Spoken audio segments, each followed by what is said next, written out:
Você não é velha demais. Você só tem medo de se mover. Vera ouviu aquela frase uma terça-feira à noite e não conseguiu dormir. Ela ficou deitada na cama de casal, que há 11 anos era só sua, olhando para o teto branco e pensando em como uma frase dita por um desconhecido conseguia ser mais honesta do que tudo que ela havia se dito nos últimos anos. Vera Cristina Andrade tinha 63 anos, cabelos grisalhos que ela não tingia mais, uma decisão tomada aos 58, numa manhã em que olhou para o espelho e disse: chega. Pele escura, lustrosa, que o tempo havia tratado com generosidade. Ombros largos de quem carregou muito. Um sorriso que aparecia com cautela, como se ela tivesse aprendido a cobrar entrada. Ela era diretora da Escola Municipal Professora Ana Coelho há 16 anos. A casa estava paga. Os 2 filhos, Lucas e Patrícia, eram adultos com suas próprias vidas, seus próprios problemas, suas próprias opiniões sobre o que a mãe deveria ou não deveria fazer com o tempo que lhe restava. A aposentadoria estava marcada para daqui a 18 meses. Tudo estava no lugar. Tudo estava organizado. Tudo estava silencioso demais. Ela acendeu a luminária da mesa de cabeceira, pegou o celular e ficou olhando para nada. Depois apagou a luz de novo. Construiu uma vida funcional, ela pensou. Mas quando foi a última vez que essa vida foi viva? Denise apareceu na vida de Vera como toda boa amiga aparece. Na hora errada, com a verdade certa.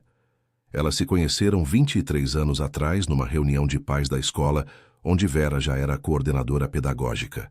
Denise chegou atrasada, de salto, com uma criança de 4 anos no colo e um processo trabalhista na bolsa. Sentou ao lado de Vera e disse sem cerimônia: você tem cara de que resolve as coisas. Me ajuda?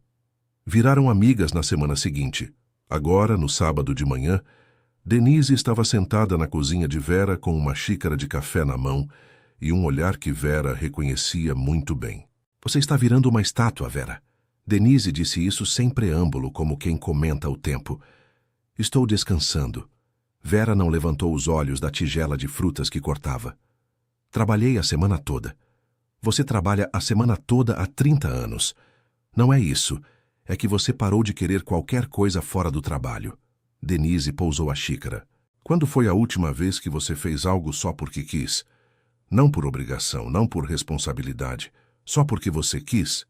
Vera abriu a boca. Fechou. Exatamente. Denise abriu a bolsa e tirou um panfleto dobrado.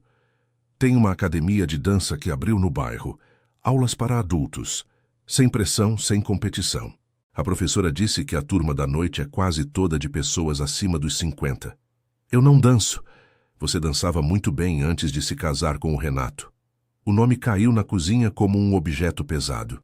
Vera continuou cortando a manga. Renato. 17 anos de casamento. 2 filhos. E uma secretária de 32 anos com quem ele passou os últimos 4 anos desse casamento. Ela encontrou as mensagens por acidente, num domingo de setembro, enquanto tentava enviar uma foto do aniversário de Lucas pelo celular que o marido havia esquecido em cima da mesa. Não houve cena grande, não houve grito. Vera Cristina Andrade saiu do casamento com a mesma compostura com que entrou numa reunião de conselho pedagógico difícil. De cabeça erguida, voz firme, que a dor toda guardada num lugar que ninguém via. Isso foi há muito tempo, Vera disse. Por isso mesmo. Denise pegou o panfleto da mesa e deixou ao lado do prato de Vera. Já passou tempo suficiente. Vera foi na quarta-feira seguinte porque Denise a conhecia bem o suficiente para saber que ela precisava de 3 dias para pensar antes de agir. O estúdio ficava numa rua tranquila do bairro, numa casa reformada com janelas grandes e chão de madeira clara. A placa na porta dizia: Movimento, espaço de dança e bem-estar. Dentro, havia espelhos nas paredes, plantas em vasos e um som baixo de música instrumental coreana que Vera não soube identificar, mas que achou estranhamente calmo. A recepcionista era jovem, simpática e disse que a turma do nível básico para adultos começava em 20 minutos.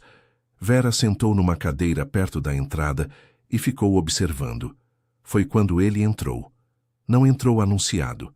Não havia nada ostensivo naquele homem. Ele simplesmente atravessou a porta que dava para o corredor dos estúdios, com uma toalha pequena, dobrada no ombro, e uma garrafa de água na mão. E Vera o viu antes de entender por que estava olhando. Ele devia ter uns 60 e poucos anos. Cabelo preto com fios brancos nas têmporas. Pele clara com marcas de expressão ao redor dos olhos. O tipo de linhas que vinham de muito sorrir ou de muito pensar, e era difícil saber qual. Postura firme, ombros controlados, o tipo de corpo que não era musculoso por vaidade, mas por disciplina. Ele andava como se soubesse exatamente quanto espaço ocupava no mundo, nem mais nem menos. Ele passou pela recepção, viu Vera sentada e parou por um segundo. Só um segundo. Depois fez um aceno leve com a cabeça, o tipo de cumprimento que não pede nada em troca, e continuou andando. Vera percebeu que havia prendido a respiração. A recepcionista voltou com a ficha de matrícula e disse: "Ah, esse é o Sr. Park. Jae-han Park. É o dono do estúdio." A aula era de salsa básica para iniciantes, conduzida por uma professora chamada Carla, entusiasta e paciente. Havia 9 pessoas na turma, todas entre 50 e 70 anos, com níveis de entusiasmo e rigidez que variavam bastante. Jae-han não estava na aula. Vera ficou curiosamente ciente disso durante toda a primeira hora. Na segunda semana ele apareceu. Carla tinha faltado por conta de uma indisposição, e Jae-han, pode me chamar de Jay, assumiu a aula sem cerimônia, com aquela qualidade silenciosa que parecia ser a sua característica principal. Ele explicou os passos com precisão econômica. Demonstrou sem floreios. Corrigiu sem constrangimento.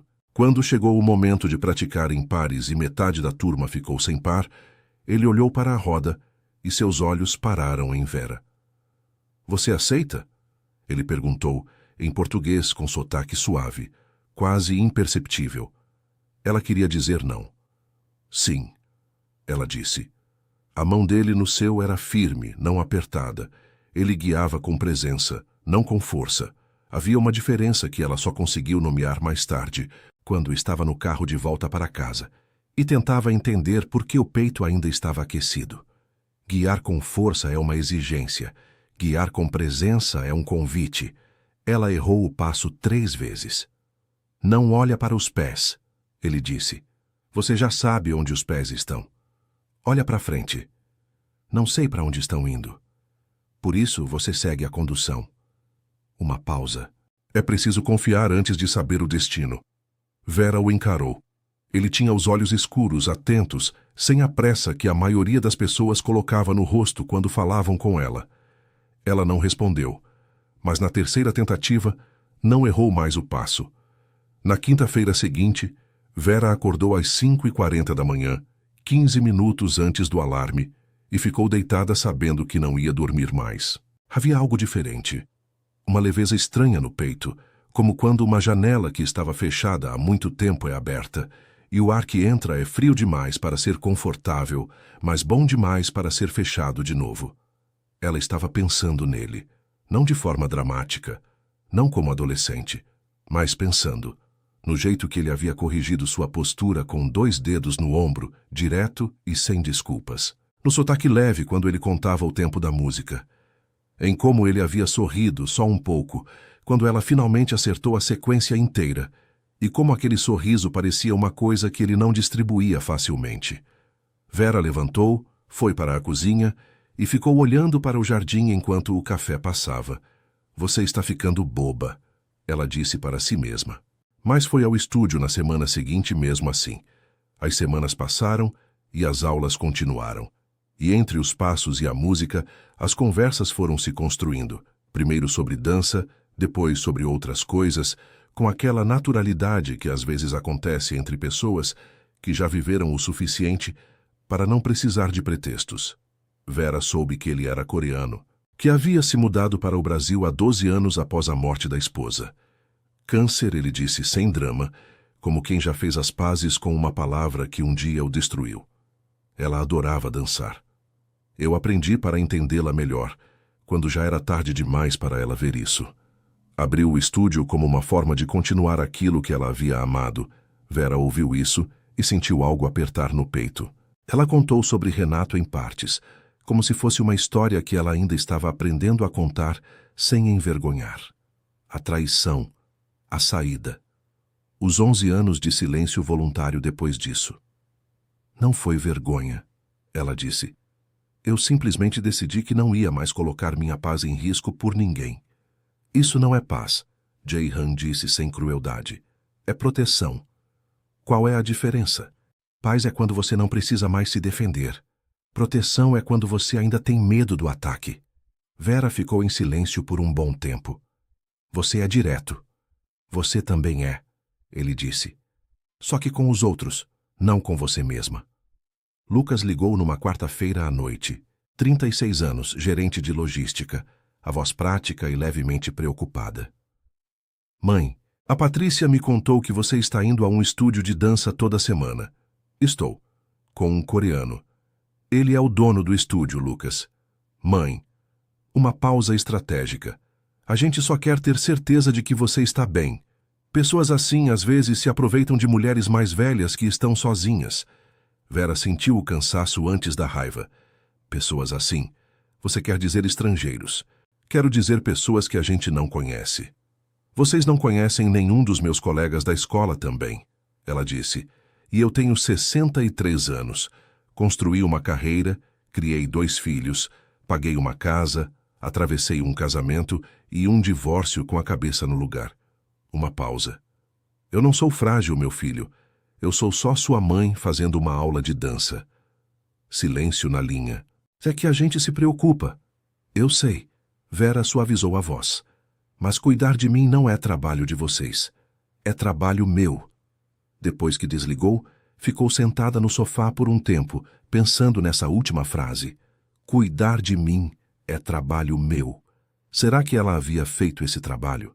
Foi numa noite de junho, depois da aula, enquanto os dois ficaram arrumando o estúdio juntos, porque todos os outros já haviam saído. A música ainda tocava baixo. As luzes haviam sido reduzidas. Vera estava dobrando uma toalha desnecessariamente, porque seus mãos precisavam fazer alguma coisa. Jae-han estava sentado no banco próximo à janela, com um copo de água, olhando para ela com aquele jeito que ele tinha, não invasivo, mas completamente presente, como se o que ela estava fazendo fosse a coisa mais importante do mundo naquele momento. Você cuida muito bem das pessoas ao redor, ele disse. É minha função. Na escola. Em casa. Fora da função. Ela parou de dobrar a toalha. Os seus filhos cresceram bem. O estúdio ficou melhor desde que você começou a dar ideias sobre os horários. Você ouve as outras alunas quando elas falam dos problemas delas. Jae-han inclinou levemente a cabeça. Mas eu quero fazer uma pergunta. Vera virou-se para ele, e ele perguntou com a mesma voz direta e tranquila de sempre. Quem cuida de você? O silêncio que veio depois não foi incômodo. Foi o tipo de silêncio que acontece quando uma pergunta é grande demais para ser preenchida imediatamente. Vera abriu a boca. Fechou. Sentiu algo subir pela garganta. Não choro, não exatamente, mas o precursor dele, aquela pressão quente que acontece quando uma verdade que você carregou por tempo demais finalmente encontra uma saída. Quem cuida de você? Ela pensou nos filhos que ligavam nas datas importantes e se preocupavam com heranças. Pensou em Denise, que a empurrava porque sabia que ela precisava. Pensou na escola, que a consumia e a devolvia exausta todo fim de tarde. Pensou nos 11 anos de cama de casal que era só sua, de jantares sozinha que ela havia aprendido a chamar de paz. Pensou em quando havia sido a última vez que alguém havia perguntado como ela estava e esperado a resposta real. Não a resposta funcional. A real. Não encontrou a data. Ela começou. E travou. Jae-han não preencheu o silêncio. Ele ficou esperando, com a paciência de quem entende que certas respostas precisam de espaço para existir. Vera sentiu as mãos apertar a toalha. Sentiu os olhos arderem. E pela primeira vez em muito tempo não lutou contra isso. Eu não sei responder. Ela disse, finalmente, com uma voz que era mais pequena do que ela gostaria que fosse. Eu sei. Jae-han levantou-se devagar do banco e foi até ela. Parou a uma distância respeitosa. Eu também não sabia, depois que a Mirai morreu. Passei anos achando que não precisava. Que era mais fácil assim. É mais fácil. É, ele concordou. Mas mais fácil não é o mesmo que melhor. Vera olhou para ele, para as linhas no canto dos seus olhos, para a firmeza tranquila que havia nele. Não a firmeza de quem nunca foi quebrado, mas a de quem foi quebrado e se refez com cuidado. Eu tenho medo, ela disse, porque tinha 63 anos e havia chegado à conclusão de que mentir para si mesma era a coisa mais cara que existia. De quê? De querer algo e ser decepcionada de novo. Uma pausa. De achar que mereço e descobrir que não. Jae-han ficou em silêncio por um momento. Você cuida de crianças que os outros desistiram. Ele disse por fim. Você abriu espaço num estúdio de dança para mulheres que a sociedade havia decidido que já eram velhas demais para aprender. Você olha para as pessoas e vê o que elas podem ser, não só o que elas são agora. Ele deu um passo pequeno na direção dela. Você acha que esse tipo de olhar existe em alguém que não merece? Vera não respondeu. Mas desta vez não foi porque travou. Foi porque a resposta estava subindo pelo peito dela de uma forma que as palavras ainda não alcançavam. Jae-han viajou para a Coreia em agosto. A mãe havia adoecido. Não era grave, mas era real. E havia papéis para assinar, decisões de família que precisavam da sua presença. Ele disse que voltaria em 6 semanas. Antes de embarcar, foi ao estúdio cedo, quando só Vera estava lá. Ela havia chegado antes para organizar os horários da semana nova.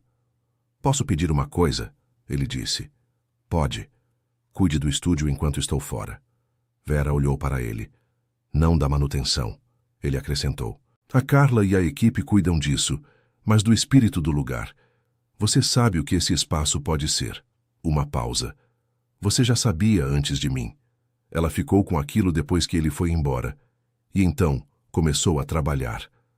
Nas 6 semanas que se seguiram, Vera reorganizou a grade de horários para incluir uma turma de dança sênior às manhãs de sábado, voltada especificamente para pessoas acima de 60, com ritmo adaptado e foco no prazer, não na performance.